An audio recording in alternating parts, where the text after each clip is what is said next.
Welcome to How I Built My Fundraising Consultancy, the stories behind the people driving results in the nonprofit sector. All of my goals are to lead an organization to sustainability, to stability, to self-sufficiency. And my goal is not to be with a client forever, but to give them the tools and resources for them to be able to do it for themselves, or at least be able to be in a position to hire a fundraising person to help move the organization forward. Joining us today is Hannah Zollman, the founder and principal at Mission Driven Fundraising. Her focus is on helping mission-driven organizations build their fundraising departments to be self-sufficient and successful. A quick announcement. As a listener of the podcast, we are making the Engagement Fundraising audiobook available to you free of charge. Just go to imarketsmart.com/exclusive-podcast-offer. As a thank you for listening, we wanted to give everyone free access to Greg's Engagement Fundraising audiobook that you can get on Audible or Apple Books for $15. Once again, just visit imarketsmart.com/exclusive-podcast-offer. That's imarketsmart.com/exclusive-podcast-offer. Thanks for listening to the podcast, and we hope you enjoy Greg's book. Now, on to the episode. Welcome to the podcast. Can you first introduce yourself and Mission Driven Fundraising? My name is Hannah Zollman. I own Mission Driven Fundraising, which offers development consulting and coaching to nonprofit organizations who are looking to strengthen their fundraising capacity, even if it means building or rebuilding a department from the ground up. My approach is very much relationship-oriented and focused on long-term financial sustainability and stability rather than chasing the dollars. And how'd you come up with the name Mission Driven? The name Mission Driven Fundraising was pretty obvious to me from the very beginning. To me, mission driven means creating opportunities, making a difference, changing the world for a better. And it's not really even just about the organizations that I consult with and coach who are mission driven, but also my work and approach as a consultant and coach is guided by those same principles. By giving my clients the tools and resources and the foundation to build their long-term financial sustainability and stability, I actually get to be part of that life-saving and life-changing work they do every day. So I get to be part of that change in their community, and I love that. So as part of your selection process and who you work with, kind of looking at their mission and seeing if it's something you're really passionate about? Absolutely. It's not just about what the mission is, but also do the people who I'd be working with and coaching, the executive directors, the board, the fundraising staff, do they believe in that mission? It's one thing to have it on paper, but it needs to be, part of the culture at the organization, from everyone from person answering the phones to the head honcho, really believing and embodying that.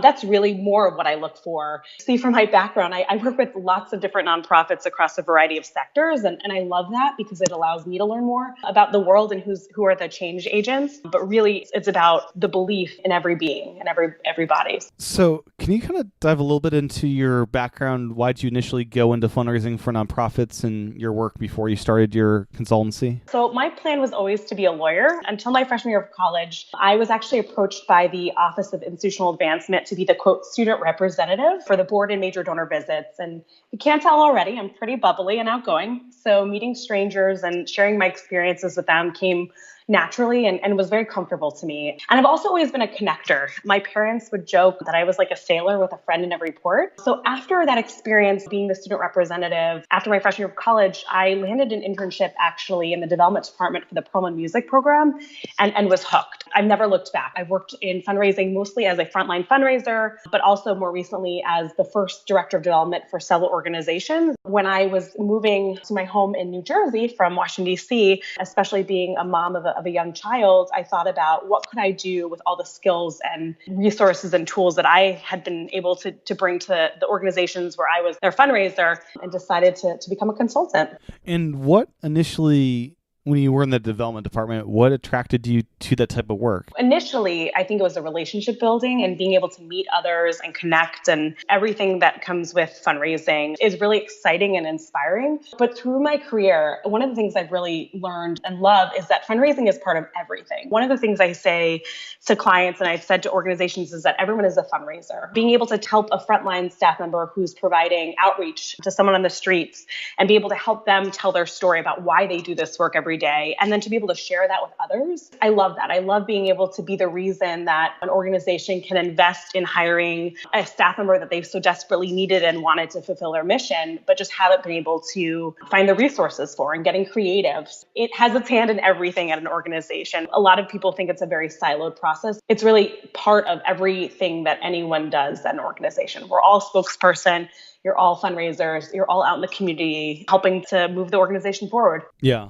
And what were some of your biggest lessons you learned while you're working directly for these organizations rather than as a consultant? It's a great question. And I think these are just lessons in general. So always be bus-proof, meaning that if you get hit by a bus, anyone could step in and continue moving your job forward. It's one of my sayings and laugh. But really, making sure that everything is documented. There's a backup. There's a clear plan to follow. Also, a lesson learned is trust your gut. It's very cliche, but it applies to everything. Your hiring decisions, relationship building, expansion, strategic decisions, everything. Your gut is there for a reason and should be a partner in the decision-making process. I mean, you can logic yourself into any decision, but if it doesn't feel right, then you won't necessarily see it through. And then you always wonder if you did the right thing. Also, in fundraising specifically, it's all about the follow-up. Always. People give to people, and then also be authentic, be yourself, and being true to who you are and your beliefs, which kind of goes back to the trust your gut. Those have really helped me be successful both as a frontline fundraiser, but also as a consultant and coach as well.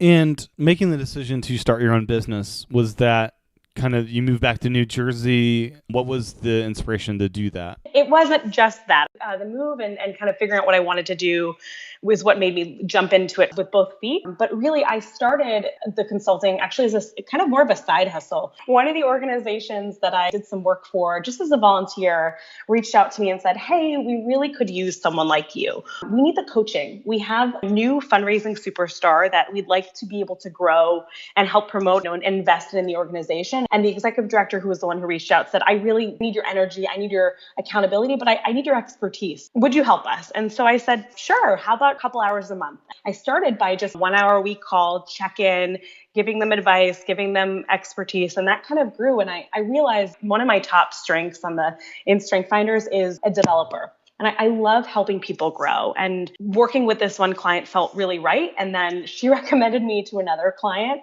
who I started working with. And from there, I realized I really loved it. And that, coupled with a move and trying to start over in a new community, really made it feel like this was the moment. And so I jumped. And what's your business look like today? What kind of services do you offer? What's all that look like right now? So I'm a nonprofit fundraising and communications generalist. Most of my experience has been building and rebuilding development shops from the ground up. So I do it all. Major gifts, foundations, special events, board development, you name it, I do it. With my clients, it's a little bit different for each of them, but it's kind of this nice juncture between the consulting and sharing the expertise, helping with strategy, putting the plans in place, but then also the coaching piece, which is helping the leadership be better at fundraising, helping them grow as fundraisers for the organization. It took me a little while to figure out that coaching hat, even though I was doing it naturally, really kind of putting it next to the consulting piece as well. And what's the process like of onboarding your clients? Is there like a discovery meeting to figure out what their true needs are?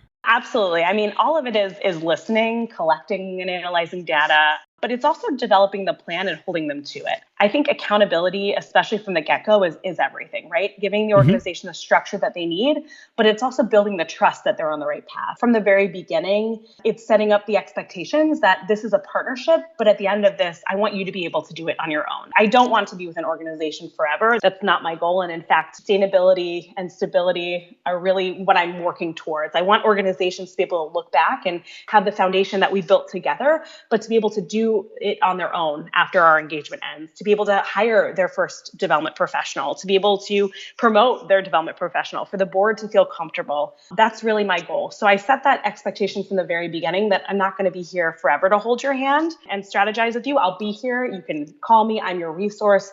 But I want you to internalize and to learn how to do it yourself, because at the end of the day, that's what's going to make an organization most successful and most sustainable in the end. Something you mentioned is that you build development shops up from the ground up, start them from scratch. Let's try again. Are you working with more smaller shops, and is that more of a passion for you to help these kind of groups that maybe other consultants wouldn't help? I love the challenge of being able to roll up your sleeves, to look at who the donors are, to build that plan, to do it all. Having had the experience of building development shops from the ground up, I've been able to understand kind of where to focus right away. There's so many organizations, there's that shiny object, syndrome where a board member says, go, let's do this. And an executive director says, let's do that. And really being able to help my clients focus on what is most important to move the organization forward. Major donors, where is the low-hanging fruit right away? And then how are we going to build the plan and the foundation? So processes, database, you name it. I love it because I love being able to do everything. I mentioned earlier, I'm a development generalist. I've done it all. But I also love the idea of being able to help someone understand how to prioritize, which is really, I think, key in fundraising. There's a lot of ways that you can go, but if you're able to start with a plan and follow it, then you're going to be successful. And is part of that process helping them along the hiring process to get new staff? Yes, absolutely. I mean, my goal, especially with organizations that don't already have a fundraising professional in place, is to help them get there to that point. That could mean everything from putting in the systems and processes, helping them figure out what is that professional that they need. Is it a development assistant? Is it a full-time development director? Is it a combination of a couple things? My goal, again, at the end of our engagement is to make sure that they're able to move this forward, all the work that we've done together, in a stable, sustainable way. For example, there was a client that I just worked with to help them hire a development director. The organization had development managers and development directors in the past, but it had never been the right fit with the executive director. So really drilling down, what are your expectations? Setting up those goals from the beginning, looking at what the responsibilities, is this manageable? What do you really want from your development director? Is this what someone coming in is going to be expecting? And then working hard to make sure that person has a strong onboarding experience so that the relationship is there. Again, fundraising is all about relationships, especially with your development director who's going to be outside, or that development professional who might be that external facing person. They need to be able to also build relationships within the organization, with their peers, with their program staff, to gather stories, to build a culture of philanthropy. They need to be able to work with their board members and other stakeholders. A lot of that is about genuine connection and authenticity. And so a lot of what I also do is help them figure out, what is a red flag? Is this person able to build authentic relationships? Because if they're not, even if they know all the best practices of fundraising, they're not going to be able to be successful in the organization. So when I'm helping an organization hire, part of my work is also figuring out kind of what are their quote must-haves. So really drilling down, creating a matrix of qualifications and needs to match that job description that we've created together. Also, I like to suggest to my clients that they incorporate in a hiring exercise so they can better evaluate the skill sets. I often, this is not typical necessarily of most reference checks, but obviously you want to make sure that the candidate is best for the job. But I also use reference checks as a way to figure out how to best support the new hire on the job. What does this person need to be successful? What kind of feedback does this person need? What would be a red flag if I knew that this person needed more support? I like to be able to have all that information and help an organization when they're hiring be able to be most successful, because in the development world, the development staff actually have one of the highest turnover rates. And that means that all of the relationships that are being built are lost when someone leaves. So if you can set it up right from the very beginning, then a person is more likely to not only stay in the job for a long time, but also be successful and help meet those fundraising goals. And how do you market yourself to new clients? Right now, most of my clients have come to me through word of mouth, which is great. But I like to do one thing every day to move my business forward. So it could be as simple as reaching out to a past client and checking in. It could be social media post. It could be reaching out to someone new who I was connected with, who I haven't heard back from. I think that's right now the best way to market. Obviously, it comes back to kind of my word of the day, authenticity. People know that I am helping them put in the systems and processes, not just making money fall out of the sky. Obviously, there's low-hanging fruit that we can always go after, but really, if we're able to build the foundation and everything's in place and there's buy-in from everyone at the organization, then there's going to be success. So marketing sort of comes naturally because people know from the very beginning what they're getting. And do you focus mainly on New York-based nonprofits close to yourself, or do you spread out further than that? I don't. I actually work with nonprofits right now up and down the East Coast, but really I can work with organizations anywhere. Technology is wonderful. And obviously, while I prefer face-to-face, it's very easy to jump on a Google video hangout call and meet virtually. I do travel to meet with clients in person, of course. I'm very friendly with Amtrak's Northeast Regional Route. Right now, I have clients in Vermont, Philadelphia, Washington, D.C., Maryland, and of course, locally here in the New York area as well. And As you're working with their clients, how do you develop the goals that you hope to achieve with them and proper expectations for the results you're working with them on? All of my goals are to lead an organization to sustainability, to stability, to self-sufficiency. And my goal is not to be with a client forever, but to give them the tools and resources for them to be able to do it from themselves, or at least be able to be in a position to hire a fundraising person to help move the organization forward after our engagement has ended. So really laying that out from the very beginning, someone who is always 20 steps ahead, but also able to be with someone in the moment, roll up my sleeves and do it with them, but always keeping your eye on the prize. One of the things I like to say is it's like running a marathon while training for it, right? You know where that finish line is, Yeah. but you have to keep going. And so sometimes that might mean stopping to tie your shoe or switching out your socks or having an energy drink along the way, or maybe a bathroom break, but you have to keep going. It's a long race, but once you get to the end, you want to do it again, generally.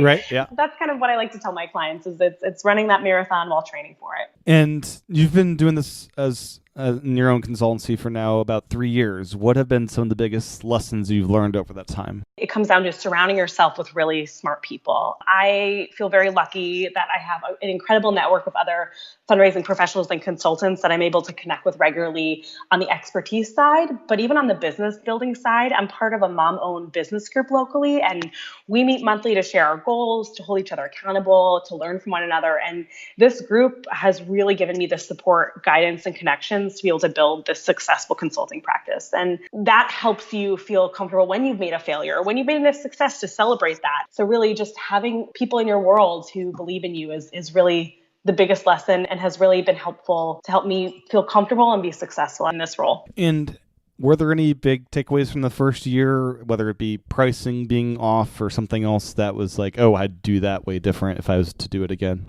If I were to look back at my first year, I'm pretty proud that I didn't get stuck in the needing to have a logo or a professional website. The investment that I made my first year was hiring a career coach to help make sure that this was the right move for me. That I think was the best learning, and that if I were to look back, I would definitely do again. In terms of your question about like pricing, and I think part of it's you figure it out as you go. One of the things my career coach said is your time is valuable, know your worth. I definitely appreciate that when she said to me that someone is going to pay for your expertise and your services, so believe in yourself. And that's really true. And I was very nervous even the first time I gave my hourly rate, and was shocked that immediately the client was like, okay, let's move forward. And I was like, well, did I not put it high enough? But being part of that mom-owned business group locally, having that as a resource and being able to kind of brainstorm together and support one another, that made the first year so much easier, I think. And what is your business model? Is it hourly? Is there a project-based fee? Or It's really different for every client, but most of my clients are on more of a retainer. So I like to start off with a small retainer, see how our working relationship is going, whether that's 3 to 6 months. It takes a while to dig in and really understand where an organization is at that moment in time, what has worked well, what hasn't worked, what are their needs, who are their donors, what are they fundraising for even. I mean, a lot of times organizations don't even have a case for support or know their needs and their gaps. So really being able to drill down. But I find that being able to have a commitment to one another and a partnership is really helpful to an organization, because then we're working collaboratively towards their goals, not just a short moment in time with a project. But really it is about what the organization is able to do and what their needs are. And sometimes it might just be helping them hire a development director, and that's it. And then they have this great expert who they're able to continue to move forward with. And what are some of your favorite tools, whether it's to organize a project that you're working on or writing tools? What are some of your favorite tools you use? So definitely the Google Suite. A lot of my coaching is done virtually. So between the video hangouts, GChat, or whatever it's called now, Google Drive, it's obviously a remarkable tool for my consulting and coaching work, as I can create, I can collaborate and connect with my clients anywhere. I'm also a huge fan of the fundraising report card. It helps me dig in and analyze my nonprofit's donor data. It's creative, it's innovative. I love how flexible it can be at helping me build reports for my clients and use it even as a way to report back to boards about how they're doing. Awesome. And any habits that you've developed over the 3 years to get everything done, whether it's something you do first thing when you wake up to get the day started right? I'm really good at prioritizing. It sounds silly, but when I wake up in the morning, I know what needs to happen and what can't happen. And I think being able to recognize that sometimes you can't do it all what's a need and a now, right? Mm-hmm. I'm also a zero inbox person, super organized and disciplined, which is both a strength and weakness. I respond to every email, but also I think just in general, in terms of just how do I get it all done? I have a really incredibly supportive and involved husband who is really an equal partner in our household and allows me to be flexible to meet my clients' needs, whether that's having to jump on a call at night for a board member or getting on an airplane and going to travel to visit with one. That has allowed me to be successful as well. And do you have a typical schedule, or is it kind of just depending on your client? Typical schedules is depending on the clients. I do work with multiple clients at once. So it is kind of the Tetris of the Google Calendar. And I'm also a working mom. So I wear a lot of hats in addition to my consulting and coaching work. But I try to find balance. I mean, that's my word of the year, if you want to call it. How do I make sure that I'm available and accessible to my clients, but also to my family? I'm also very involved locally in many other organizations. I am someone who generally fills every waking moment. But that said, I do try and make time for myself daily, and I do go to bed early at night. But no day is ever alike. No 2 days. This episode is brought to you by us here at MarketSmart and Engagement Fundraising by Greg Warner. In this quick break, I want to remind everyone to go to imarketsmart.com/exclusive-podcast-offer to download the Engagement Fundraising audiobook for free. This offer is only available to listeners of the podcast. It's our way of saying thank you for listening, and we really hope you enjoy the book. Once again, go to imarketsmart.com/exclusive-podcast-offer to take advantage of this promotion, available only to listeners of the podcast. Now, back to the episode. With that, let's get to the lightning round, just a series of quick questions and answers. Sure.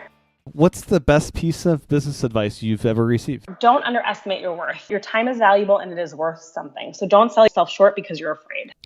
What book would you recommend to those getting started? So honestly, being a mom of a toddler and trying to build my business at the same time, I'm not as good of a reader as I would like. But if I were to recommend a podcast to someone getting started, I would suggest NPR's How I Built This. I love hearing from other entrepreneurs about their successes, their failures, and their whys. And it's a great thing that you can do when you're doing other things, driving, working out. So I would definitely recommend that. What's your favorite personal productivity habit? I really like bullet journaling. I'm not creative, so I don't get to do all the fancy designs, but I do like having my goals, my habits, my to-do lists, my calendars, all in one place that I can take with me everywhere. What's the best under $100 purchases you made in the last month or so? I had a local artist hand letter the Serenity prayer actually on a piece of slate to hang above my desk. I have found that I am someone who, maybe it's a little bit of the type A disciplined personality, but I like to have control, but I also appreciate the ability to kind of let go and only focus on the things that I can. It's nice to have that Serenity prayer above my desk as just a reminder every day. What's an interesting or fun fact about you that most people don't know? Both my first and middle names are palindromes. So my first name is Hannah, it's Hannah, and my middle name is Aviva, Aviva. And to your coffee, what would you be drinking? Coffee, all of it, all day. What do clients never ask you that you wish they did? Is it Hannah or is it Hannah? Most people assume that my name is Hannah, and then it's awkward to correct them right away. So I wish that would be the first thing they'd ask me. What's the most common error you see nonprofits make? Not following up or following through. Both of these lead an organization back to square one instead of moving the organization forward. And it's a pet peeve of mine. And what charities do you admire or support? Of course, my clients, but also so many others list, but really organizations who embody my vision of being mission driven. That's really the ones that I support. And where can people find more information about your services? They can visit www.missiondrivenfundraising.com. Great. Well, thank you so much for your time today. It's been great chatting with you. You too. Thank you so much, Tim. Thanks for listening to this episode of How I Built My Fundraising Consultancy, presented by MarketSmart. If you like the show, make sure to review it in Apple Podcasts and pass it along to a colleague. I also wanted to remind everyone to visit imarketsmart.com/exclusive-podcast-offer to download the Engagement Fundraising audiobook for free.